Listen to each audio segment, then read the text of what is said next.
Hi guys, how are you all? ఎట్లా పోదామని fix అయినాం అనుకో టూర్కి, జాతరలకు. కానీ మా అమ్మ ఫస్ట్ ప్రిపేర్ చేసేది అటుకులు, పూరీలు, పులిహోర. సో ఇప్పుడు ఏంటంటే మేము తిరుపతికి బయలుదేరినాం అన్నమాట. సో అందుకోసం అన్నీ ప్రిపేర్ చేసింది మా అమ్మ. ఇప్పుడనే కాదు, చిన్నప్పుడు నేను ఎటన్నా స్కూల్లో టూర్కి పోయినా కూడా సేమ్ అదే ప్రాసెస్ చేసేది. సో ఇప్పుడైతే మేము వరంగల్ రైల్వే స్టేషన్ చేరుకున్నాం అన్నమాట.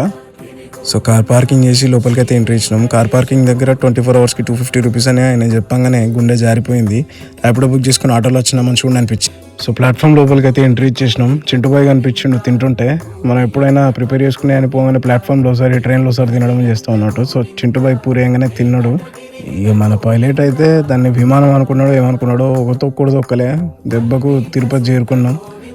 ఇక బయటకు వచ్చి ఒక ఆటో అయితే తీసుకొని అలిపిరి దగ్గరికి వెళ్ళిపోతున్నాం అన్నమాట.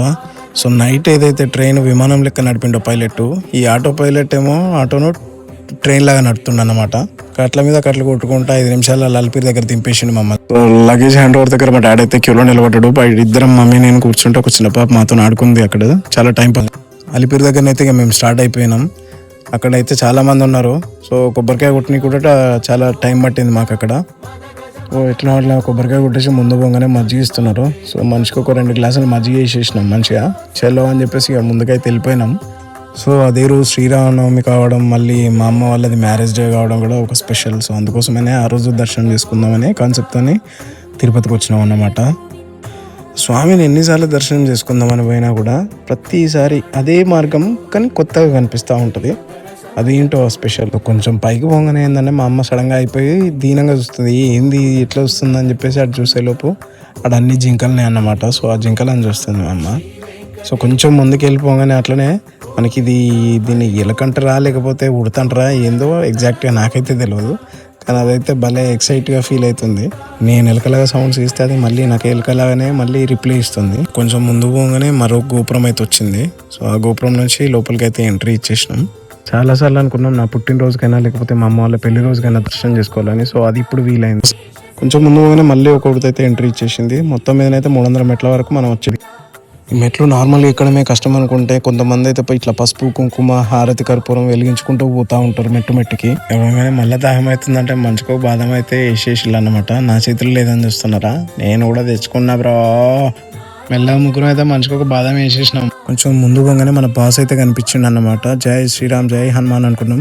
సో స్వామి డైరెక్షన్ ఏంటంటే ఏదో మెట్లు ఎక్కుతున్నట్టుగా ఫేసింగ్ అయితే ఉంది. సో అదైతే నేను ఫీల్ అయింది. నిజంగానే అలానే ఉందా లేకపోతే నాకు అనిపించిందా అయితే తెలీదు. ఒకవేళ అది నిజమా కాదా అని మీకు తెలిసి ఉంటే మాత్రం కమెంట్ చేయండి ఖచ్చితంగా. మెల్లగా గాలిగోపురం దగ్గరికి అయితే వచ్చేసినాం అన్నమాట. మనం లోపల మాత్రం ఇట్లా సైడ్స్కి గ్యాప్స్ ఉంటాయి, అలా కూర్చుంటట్టు. అసలు అది ఎందుకు ఉందనేది అర్థం కాలేదు నాకు ఇప్పటి వరకు కూడా. సో లోపల దేవుడు కూడా ఉండరు, బట్ గ్యాప్ అయితే ఉంటుంది. అది రెస్ట్ తీసుకోవడానికా లేకపోతే ఇంకా దేనికా అనేది అయితే నాకు అర్థం కాలేదు. ఈ స్ట్రక్చర్ చూడండి, అసలు ఆ రోజుల్లో ఇంత టెక్నాలజీతో ఇట్లా ఎట్లా బిల్డ్ చేసిండ్రు అనేది ఇమాజినేషన్ చేసుకుంటే అసలు పాసిబుల్ ఎట్లా అయిందనేది అస్సలు అర్థం కాదు.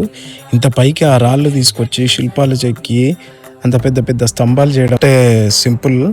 లోపలికి గాలిగోపురం నుంచి ఎంట్రీ అయ్యంగానే ఇక మనకి కొబ్బరి బొండాలు ఇంకా అక్కడ హోటల్స్ అయితే చాలా కనిపించినాయి. అక్కడ కొన్ని వాటర్ తాగేసి అయితే మళ్ళీ ముందుకు కదిలినాం. కింద నుంచి మనం వెళ్తుంటే పైన వెహికల్స్ వెళ్తున్నాయి కదా, అది వచ్చేసి మనకి ఏదైతే పైన నుంచి ఇటు రిటర్న్ వచ్చే వాళ్ళకి దారి అన్నమాట. సో కృష్ణుని అవతారం అయితే మనం ఇక్కడ చూడొచ్చు లెఫ్ట్ సైడ్లో.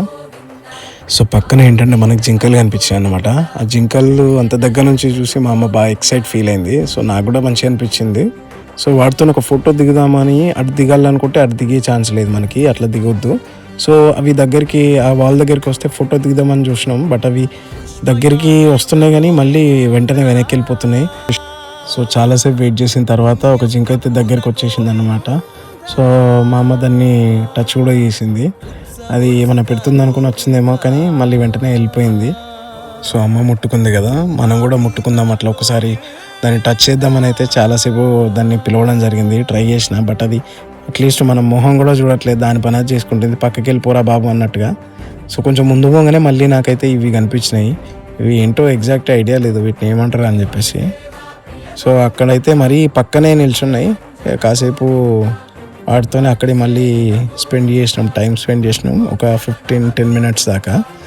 కొంచెం ముందు పోగానే మనకి గంభీరమైన హనుమంతుడు అయితే దర్శనం ఇస్తారన్నమాట. సో ఇక్కడ ఈ ప్లేస్లో హనుమంతుడిని పెట్టడానికి చాలా రీజన్స్ ఉన్నాయని చెప్పేసి చాలామంది డిఫరెంట్గా చెప్తూ ఉంటారు. అది ఎగ్జాక్ట్గా ఎందుకు పెట్టిలో మనకైతే ఐడియా లేదు. ఇప్పుడు మీరు చూస్తున్నారు కింద నుంచి వెహికల్స్ వెళ్తున్నాయి. ఇది లాస్ట్ టైం వచ్చినప్పుడు అయితే ఇట్లా లేదన్నమాట. మనకి రోడ్ మీద నుండే క్రాస్ చేసేదన్నమాట వెహికల్స్ రానప్పుడు చూసుకొని. సో అది ప్రాబ్లం అవుతుందని చెప్పేసి ఇట్లా కట్టినట్టున్నారు. చాలా మంచి పని చేసిళ్ళు. సో ఈ వెహికల్స్ అన్నీ వెళ్ళిపోతున్నాయి అన్నమాట. అంటే వీళ్ళందరికీ ఆల్మోస్ట్ దర్శనం అయిపోయింది. దర్శనం అయిపోయిన వాళ్ళందరూ మనకి ఎదురు వస్తూ ఉంటారు అన్నమాట. ఇది వన్ వే అన్నట్టు. ఆల్రెడీ దర్శనం చేసుకున్న వాళ్ళు ఇటు కిందికి వెళ్ళిపోవడానికి. ఇప్పుడైతే ఈ లొకేషన్ చూసుకోవచ్చు మీరు ఎంత గ్రీనరీ ఉందో. ఈ సమ్మర్ టైంలోనే ఇంత గ్రీనరీ ఉంది ఇది. ఇంకా మనం వింటర్ టైంలో కానీ రైనీ సీజన్లో కానీ వస్తే అసలు ఎక్సలెంట్ ఉంటుంది. ఇంకా కొంచెం ముందుకు రాగానే ఈ టెంపుల్ అయితే మనకు దర్శనం ఇస్తుంది. ఈ టెంపుల్ ఎవరితో కాదు, స్వయాన స్వామివారి అక్క చెల్లెళ్ళు అన్నమాట. స్వామికి 7 అక్క చెల్లెళ్ళు. సో ఆ 7 సిస్టర్స్కి ఈ టెంపుల్ అంకితం చేయబడింది అన్నమాట. సో 7 సిస్టర్స్ ఉన్నారని మాత్రం తెలుసు. వాళ్ళు ఎవరు, వాళ్ళ పేర్లు ఏంటి అనేది అయితే నాకు తెలియదు అన్నమాట. ఇంకా కొంచెం ముందుకు వెళ్ళగానే మనం అయితే రోడ్డు క్రాస్ చేయాల్సి ఉంటుంది. సో రోడ్డు క్రాస్ చేసినామంటే దానికి అర్థం మనం మోకాలిమెట్టు గోపురం దగ్గరకు వచ్చేసినాం అన్నమాట.